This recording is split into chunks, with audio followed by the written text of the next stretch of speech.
কি সুন্দর দেখো। হ্যাঁ ওই থালাটা পার, ওই থালাটা পার। এই দেখো আসবে ডাল ভেঙে এই না বড় বড় আছে। ডাল ভাঙবে না? না ভাঙবে না। তোমার দাদা একটু নিচের দিকে ধরি। এই দেখো কত আম গাছে। হ্যাঁ এই দেখো এই আয় আয় আয় আয় আয়। আরে এই যে এইয়া হয়ে গেছে। বড়গুলো পার, ওপরে বড়গুলো পার, নিচের ছোটটা পারবি না। মা কি সুন্দর লাগছে না? কই বালতি দে, বালতি দিবি তো? এই তো বালতি। এ না আম বালতিতে রাখা হচ্ছে মাছের জায়গায়। টান টান টান ওটা টান মনে ওটা টান।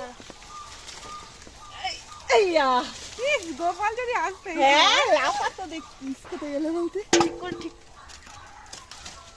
এই পাশে আস্তে আস্তে গায়ে না লাগে। বড় বড় গুলো পেরে নে।